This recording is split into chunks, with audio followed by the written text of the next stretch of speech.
그 다음에 이제 아시아 선진국에서 이제 일본을 한번 봅시다. 일본은 90년대에 자녀 출산, 양육 환경에 관련된 그 성청, 일본은 성은 부입니다. 그 다음에 청, 이거는 우리나라 청급. 연락회의를 구성해가지고 저출산의 원인과 정부의 대처 방안을 연구를 합니다. 그 다음에 계속해서 저출산 대응 종합계획으로 엔젤 플랜, 신엔젤 플랜, 신신엔젤 플랜을 만들었다는 거죠. 엔젤 플랜은 보육 서비스 확대에 초점을 줬다 하는 거고, 신엔젤 플랜은 모자 보건, 교육, 주택 지원 등으로 정책 범위를 확대함은 물론 생활, 가족이겠죠. 일의 양립을 통한 직장 문화의 조성에 기여를 할 수 있도록. 그 다음에 신엔젤 플랜은 양성평등입니다. 남녀평등이죠. 이런 것이 될 수 있도록 했고, 청년들의 경제적 독립에도 도움을 주도록 했다. 보육 서비스는 99년에서 2004년인데 일본 정부 저연령 아동 보육에 관심을 기울이겠다. 일본도 어떤 경우는 많은 경우 보면 독일처럼 부모가 자식을 키워야 한다는 생각을 한동안 많이 가지고 있었어요. 우리도 그런 생각을 가지고 있었겠죠. 연장 보육 시설 1만 개소를 쓰고 일시보육 시설 3천 개소를 증가시켜. 지역 자녀 양육 지원 센터를 확대를 해가지고 휴일 보육 제도를 시행을 하고 가정 내 육아 부담을 경감시키는 데 관심을 기울입니다. 2015년 4월부터 자녀 육아 지원 신제도가 시작이 되고 유치원, 보육소, 이 보육소라고 하는 게 어린이집입니다. 우리나라로. 를 통합을 해가지고 이게 이제 우리나라에서 이제 통합을 하기 시작하니까 일본이 본받은 제도예요. 각각 독립되어 있던 재원을 일원화하고 동시에 보육의 양적 질적 향상을 추구를 했다 하는 겁니다.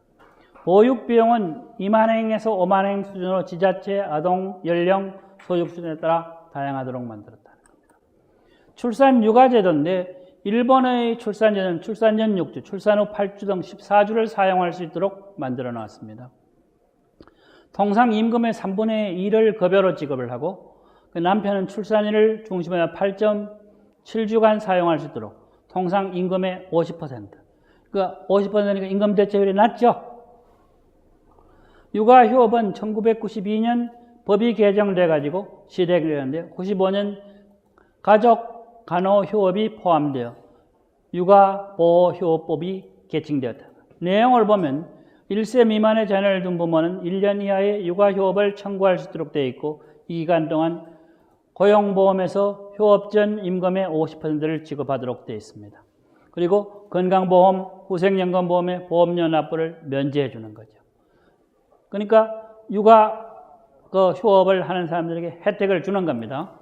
수당제도입니다. 일본은 72년부터 아동 양육비를 경감해 주기 위한 방법으로 아동수당을 72년부터 도입을 한 겁니다. 우리는 올해부터 지방선거 끝나고 나서 도입을 했는데 상당히 늦은 거죠. 그것도 지금 왜 주느냐 그러면서 반대를 하는 사람들이 있는데 상당히 생각은 잘못된 거라고 봅니다.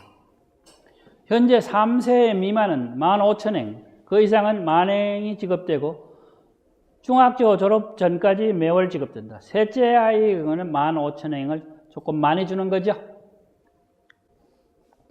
그 다음에 고령사회 대응 고용안정법이라고 합니다. 일본은 작년 중년 취업대책에 시작한 2007년 단가이 세대, 일본의 단가이 세대라고 하는 것은 일본의 베이비붐 세대예요. 단가이 단원 세대라고 하는 건데 대규모 은퇴에 대한 사회적인 충격을 완화하기 위해 2000년대 초에 내놓은 고용 연장 정책입니다. 일본에도 고용을 연장해야 된다. 고령화가 되면 어떻게 됩니까? 소득이 줄어들겠죠. 소득이 줄어들면 어떻게 됩니까? 주머니가 비어 있으니까 문제가 생기겠죠.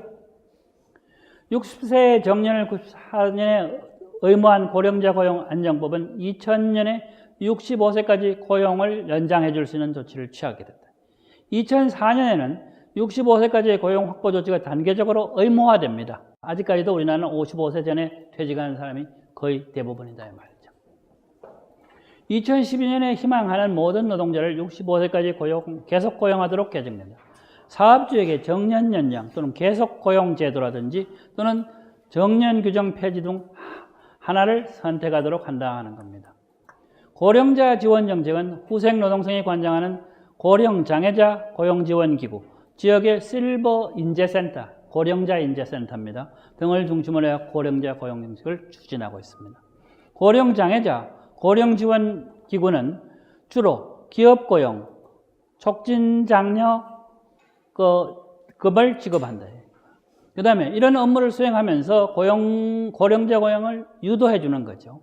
실버 인재센터는 다양한 그 취업과 넓은 의미의 사회 참여를 촉진한다. 노인은 주머니에 돈이 있어야 건강해야 되고, 그 다음에 사회 참여를 해야 돼. 사람들과 어울려야 된다. 말이죠. 이런 걸 할 수 있도록 하면서 일자리 중개작업을 수행한다는 겁니다. 고령자 지원 정책은 후생 노동성이 관장하는 고령 이런 작업들을 수행을 하고 있다 하는 겁니다. 그 다음에 이제 우리나라를 한번 봅시다. 우리나라는 보육 서비스인데 2016년 전국을 중심으로 해갖고 어린이집은 41,084개소, 전년도에 비해서 어린이집은 감소하고 있다 하는 거죠.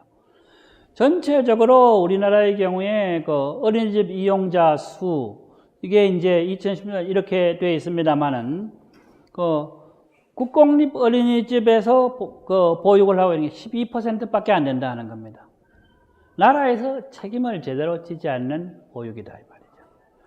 민과 국가가 협력한다고 그럽니다만은 사실 우리나라의 가장 큰 문제는 국가가 보육시설을 운영하는 기관들에게 제대로 통제를 할 수 없다 이 말이죠. 무슨 말인지 알겠죠? 민간이 큰 이권단체로 들어서고 있다는 겁니다. 그런데 보육에 대한 기업의 책임을 강화한다. 그건 근로자의 보육 부담 경감을 위해서 직장보육시설을 91년에 도입을 했다. 농어촌을 중심으로 국공립 보육시설을 확충을 했다 하는 거. 아이 돌보미 서비스를 전국적으로 확대했다. 그 다음에 총 일반 유치원을 종일 반 유치원을 확대를 합니다. 시간 연장 보육 서비스를 확대를 한 교사 인건비를 지원하고 2010년에 0세, 2세, 2010년 미 자녀 모두에게 소득과 관계없이 무상 보육을 실시할 수 있도록 만드는 데까지 왔습니다. 하지만은 정부가 좀 더 이 보육기관들에 대해서 레버리지, 통제 능력을 강화하는 것이 대단히 중요합니다. 그 다음에 출산 육아제도인데 우리나라는 90일, 최소 45일, 자녀 출산 후 사용할 수 있는 첫 번째 60일에는 통상임금, 나머지 30일에 대해서는 135만 원, 첫 번째 60일에 대해서는 통상임금을 지급을 한다 이 말입니다. 남편의 출산 휴가는 자녀 출생 후 3 내지 5일을 사용할 수 있고 처음 3일만 유급이다 하는 거죠. 육아휴직은 52주, 거의 1년입니다. 휴직 기간 중에 통상급의 40%만 지급한다. 이런 게 조금 낮아요. 알겠어요? 육아기 노동시간 단축 제도를 활성화하고 탄력근무 등 유연한 노동 근로 형태를 만든다 하는 겁니다. 수당제도. 현재 0세, 1세, 2, 5세에서 이렇게 되어 있습니다만 노급인 자녀와 장애아에 대한 양육비 지원, 2자녀 이상 가구에 대한 양육비를 추가로 지원한다. 사교육비 경감을 낸 방과 후 학교 아동 수강권을 지원하고 그 다음에 다자녀 가구에 유리한 세제 개편 이런 것들을 시행을 한다 이거죠. 그러니까 임신 출산에 대한 지원 정책도 있습니다. 신혼부부에 대한 5만 호 주택 특별 공급, 다자녀 가구에 저렴한 가격의 보금자리 주택을 공급해 왔다 이 말이죠. 주택 구입 자금 대출 시 3자녀 이상 무자녀 가구에게 0.5%포인트의 우대 금리를 적용한다. 근데 이런 제도들이 우리나라에서는 별 효력이 없죠. 20만 원의 산전 검사를 지원한다. 6세 미만의 모든 아동을 대상으로 무료로 건강검진을 지원한다. 불임 부부 체외 수정, 시술비 지원 확대, 아동에 대한 국가 필수적인 예방접종비를 지원해서 보건소에서 민간병의원까지 확대를 했다는 것. 자녀가 있는 경우, 결혼을 한 군인들의 경우는 상근 예비역으로 선발을 해가지고 배우자가 임신한 경우 입영기일을 연기해서 병역 부담을 경감한다. 이게 혜택이냐? 혜택은 혜택인데 그리 큰 혜택은 아니죠. 그래서 여기에 쭉 보면 우리나라에 보면 고령 사회에 대한 대책들 여러 가지들이 나와 있습니다만은, 그다음에 3차 저출산 고령 사회에서도 보면 신혼부부, 주거 지원, 임신, 출산, 일, 가정, 양립, 육아휴직, 그다음에 정년과 연금 수급 연령, 고령자 기준 재정립, 총체적 외국인 관리 체계, 고령자 전세 임대제도 신설 또는 뭐 주택 문제 온갖 것들을 다 집어넣고 있지만은 정부의 재정이 제대로 투입이 되지 않는다. 그래서 실효성 있는 결과들이 나오지를 않습니다. 요새 지금 문제되고 있는 거 보세요. 주택 문제 있죠. 신혼 부부들이 어떻게 주택을 구입을 하느냐. 집을 사줘야 된다. 결혼을 하게 만들기 위해서는. 아시겠습니까? 그 다음에 일자리를 줘야 되는데 최근에 많은 정부가 재정을 투입을 했음에도 불구하고 일자리는 안 만들어지고 일자리가 어디 감소하고 있죠. 주택가격은 폭등을 하고 있죠. 이런 요인들 때문에 대단히 힘들어지고 있다 하는 겁니다. 그래서 제3차 박근혜 정부 때 나온 이야기입니다만은 여러 성과들을 열거를 하고 있음에도 불구하고 그리 좋은 결과들이 나오고 있지 않다는 거죠.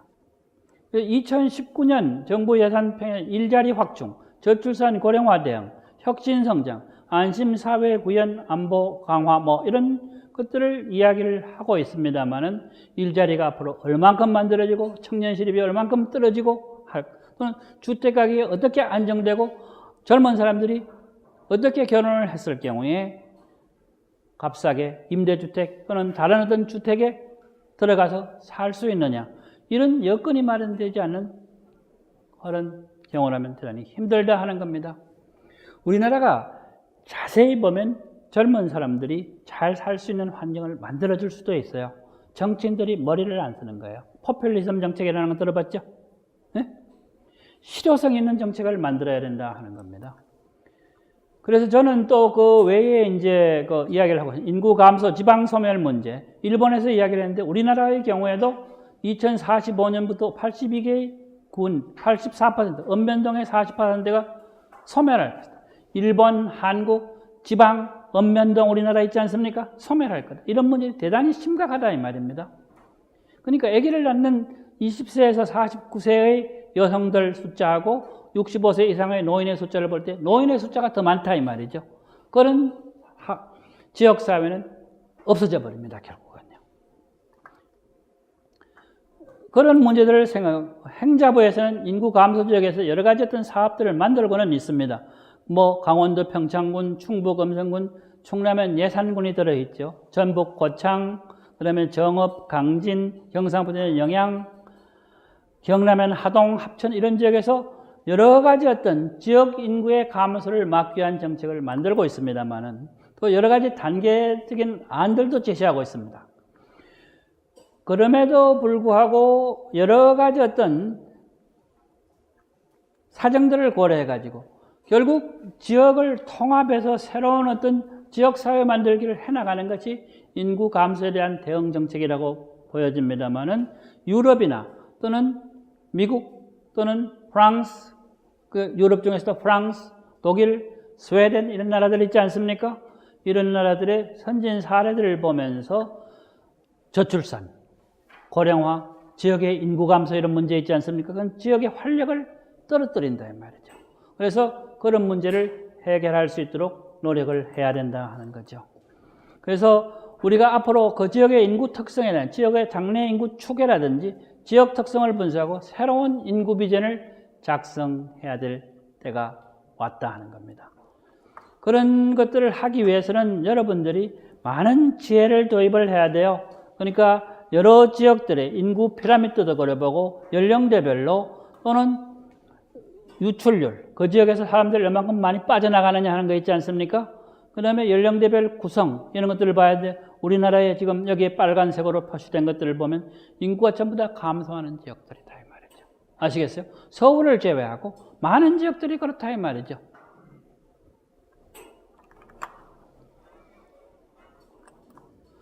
그래서 여러분들이 언제든지 앞으로 맞춤형 인구 비전을 만들어야 합니다. 청년이 살기 좋은 청양 이런 것들 인구 구조나 사회 이동이나 문화, 환경, 경제, 산업 구조들을 동시에 고려하는 지역 맞춤 비전 설정의 인구 중장기 인구 플랜을 만들어 나가야 된다 하는 겁니다. 그렇게 해서 우리가 여러 가지 어떤 새로운 인구 구상을 해야 되겠는데 이런 문제들이 앞으로 우리나라 정부에서는 저출산 고령사회위원회가 만들어져 있습니다만 이것도 지금 현재 일자리라든지 또는 요새 집값 때문에 있으나마나한 위원회가 돼버리고 말았죠. 그래서 인구정책은 입으로는 많이 떠들고 있습니다만 새로운 인구정책을 만드는 데는 좀 더 많은 시간이 걸릴 것이다. 그렇게 되면 우리나라의 경우 앞으로 2065년 노인이 40%가 넘고 유소년, 아동 인구가 10% 이하로 떨어지고 경제활동 인구는 50% 수준에 밖에 되지 않는데 그런 엄청나게 어려운 사회로 가게 된다 하는 겁니다. 아시겠죠?